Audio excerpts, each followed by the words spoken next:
दोस्तों, आज हम कक्षा 12वीं का गणित पढ़ेंगे और चैप्टर नंबर 3 एनसीईआरटी मैथ्स का चैप्टर का नाम है मैट्रिसेस। दोस्तों, इस मैट्रिसेस का एक प्लूरल नेम है, इसका सिंगुलर नेम होता है मैट्रिक्स और इसकी डेफिनेशन होती है rectangular arrangement of number and function. Number and function का जो रेक्टेंगुलर अरेंजमेंट होता है उसे हम मैट्रिसेस बोलते हैं। आइए इसको और अच्छे से समझते हैं। दोस्तों याद रखना, जैसे मैंने इस प्रकार से कोई नंबर लिखे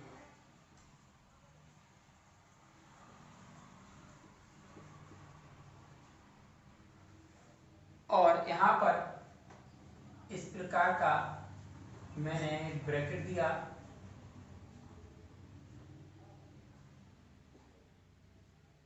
दोस्तों ये जो क्लोज ब्रैकेट है हमेशा मैट्रिसेस में यही वाला ब्रैकेट देंगे, अन्य कोई ब्रैकेट का यूज नहीं करेंगे और हमेशा कैपिटल नंबर से मैट्रिक्स को रिप्रेजेंट करेंगे। दोस्तों इसका स्टैंडर्ड फॉर्म होता है इस प्रकार से,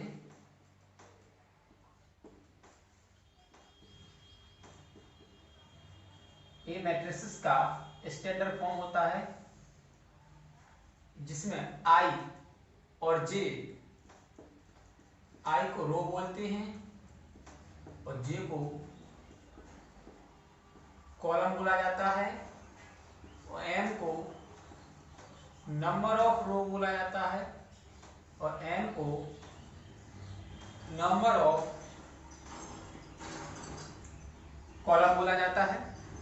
आगे रो होती क्या है, देखिए दोस्तों, हमारे सामने एक इस प्रकार की सीरीज है जो 2 4 6 3 8 9 5 4 6, यानी ये वाली चीज, इसे हम रो बोलते हैं, यानी कि ये रो है, ये भी रो है और ये भी रो है। उसके बाद जो हमारी वर्टिकल सीरीज है यानी ये वाली, इसे हम दोस्तों कॉलम बोलेंगे। तो कॉलम ए भी है, ए भी है और ए भी है। तो हम इस एग्जांपल से समझ सकते हैं कि इसमें 3 तो रो हैं, 1 2 3 और 3 ही कॉलम हैं। तो दोस्तों इस मैट्रिक्स को हम बोलेंगे कि ये 3x3 की मैट्रिक्स है। साथ में यहां पर जो नंबर दिए हुए हैं, इस सारे नंबर को दोस्तों हम एलिमेंट या अवयव कहते हैं।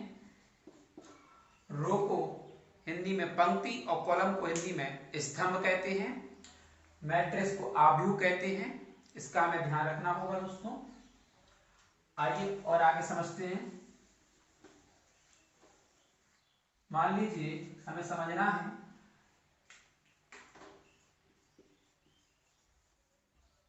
ऑर्डर ऑफ मैट्रिक्स,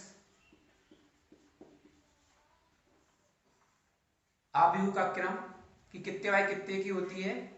तो याद रखो दोस्तों, वो होती है, इसका फॉर्मूला आप याद कर लीजिए, m इंटू एन, यानी नंबर ऑफ रोज गुणा नंबर ऑफ कॉलम। जैसे कि एग्जांपल आपसे कहें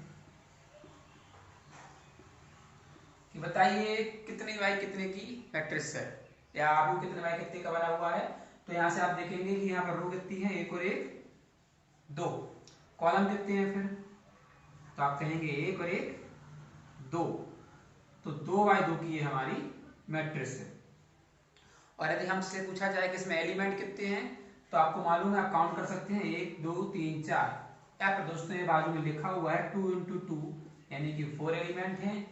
ऐसे ये 3x3 की मैट्रिक्स थी, तो उसमें हमारे कितने एलिमेंट हो जाएंगे, 9 एलिमेंट हो जाएंगे। साथ में दोस्तों ध्यान रहे, इस एग्जाम्पल के से हम समझते हैं कि मैट्रिक्स का स्टैंडर्ड फॉर्म होता है ए आई जे। तो आई हमारा रो को रिप्रेजेंट करेगा और जे कॉलम को। तो इस ए आई जे को इसमें मैं बदलूं तो दोस्तों ये 2 किसका मान कहलाएगा। यहां पर देखिए रो 1 है, ये रो 2 है ये रो 3 है, एक कॉलम 1 है, एक कॉलम 2 है, एक कॉलम 3 है। यानी कि यहां से यदि मैं कहूं कि पहली, ये तो रिप्रेजेंट करना ही है, ए से जो 2 है, एक पहली रो का है, पहले ही कॉलम का है। ये देखिए पहली रो का और पहली कॉलम का है।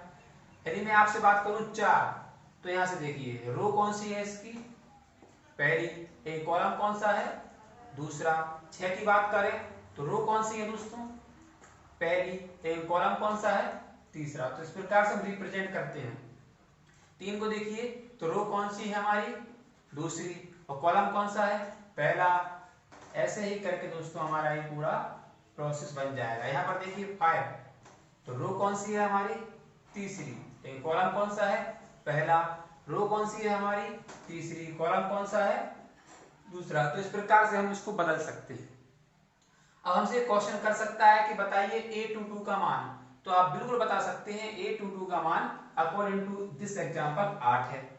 ऐसा ही आपके 3.1 में कुछ क्वेश्चन मिलेंगे दोस्तों, आप इस बेस पर उसको कर सकते हैं। आइए आगे बढ़ते हैं। इसके बाद हम दोस्तों टाइप्स ऑफ मैट्रिसेस देख लेते हैं।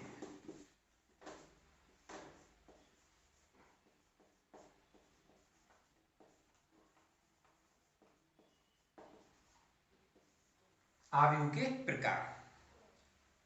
नंबर 1 हम देखेंगे दोस्तों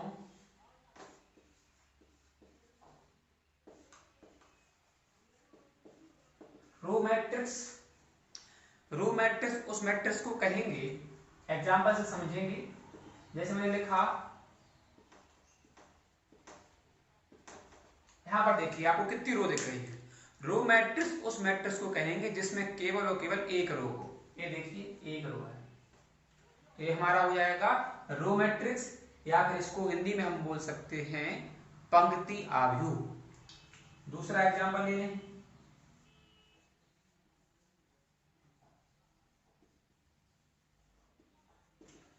दोस्तों कॉलम मैट्रिक्स उस मैट्रिक्स को कहेंगे जिसमें केवल और केवल एक कॉलम हो। मान लीजिए एग्जांपल से समझते हैं,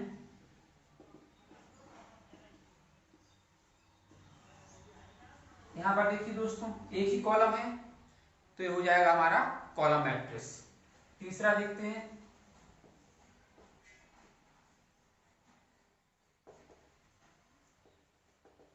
तीसरा है स्क्वायर मैट्रिक्स, उसको बोलेंगे, ध्यान रखें, जिसमें m बराबर n हो, number of row equal to number of column. जैसे कि मान लीजिए ये एग्जांपल फॉलो हो जाएगा,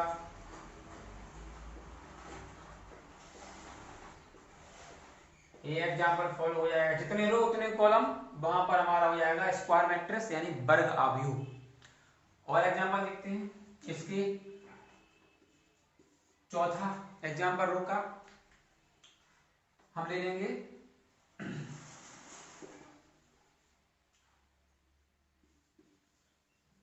डायगोनल मैट्रिक्स यानी कि विकर्ण आव्यूह।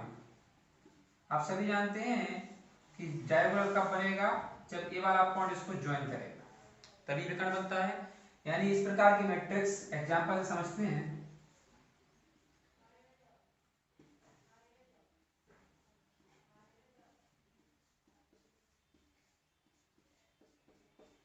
यहां पर देखिए दोस्तों आप आराम से एक विकर्ण निकाल सकते हो, लेकिन इसका एग्जांपल में ध्यान रहे आपको, जब भी आपको विकर्ण आव्यूह निकालना हो, ये तो मैंने आपको विकर्ण बना के दिखाया, अब विकर्ण आव्यूह का एग्जांपल देखिए दोस्तों।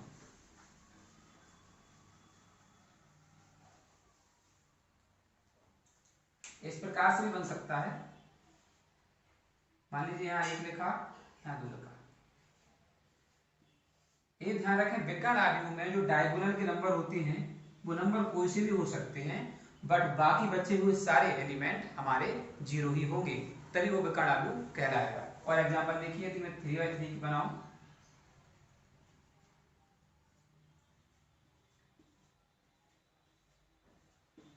ये देखिए, तो हमारा जो डायगोनल विकर्ण बन रहा है वो नंबर कोई से भी हो सकते हैं, लेकिन इसका ध्यान रखें कि वो तभी होंगे जब उनके बाकी एलिमेंट जीरो हों। और विकर्ण आव्यूह ही हमारा स्क्वायर मैट्रिक्स का एक पार्ट है, क्योंकि इसमें भी m बराबर n ही होना चाहिए, ये देखिए m बराबर m यहाँ भी है, नंबर ऑफ रो बराबर नंबर ऑफ कॉलम, और m बराबर n यहाँ भी है, नंबर ऑफ रो बराबर नंबर ऑफ कॉलम। ये हो गया हमारा विकर्ण आव्यूह। इसके बाद अगला है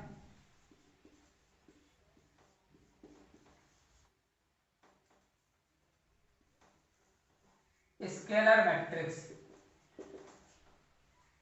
इसको बोलते हैं अदिश आव्यूह हिंदी में। ये भी हमारा डायगोनल मैट्रिक्स से संबंधित होता है। इसमें थोड़ा सा हमें इंटरचेंज करना है कि यहां पर ऑलवेज दोस्तों नंबर सेम रहते हैं, मतलब इस प्रकार का हो सकता है वो, या फिर इस प्रकार का हो सकता है। डायगोनल में ही इसमें भी बनेंगे, लेकिन नंबर कैसे होना चाहिए हमारे स्केलर मैट्रिक्स अदिश आव्यूह में? सेम होना चाहिए, और कोई से नंबर अलाउ नहीं होंगे। अगला है दोस्तों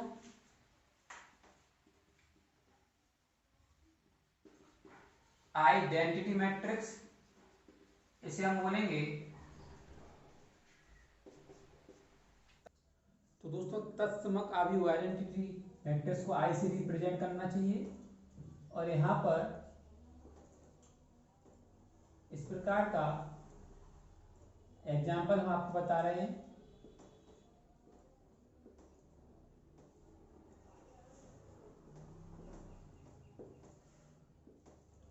यानी कि हमेशा तत्समक आव्यूह में 1 ही आएगा और कुछ भी नहीं आएगा, और बाकी सारे एलिमेंट 0 हो जाएंगे, वहां हमारा तत्समक आव्यूह होगा।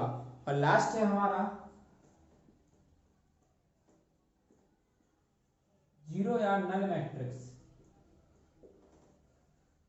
नाम से जाहिर है 0 आया, यानी कि इस प्रकार से इसको नल मैट्रिक्स, इसको हम O से रिप्रेजेंट करेंगे, और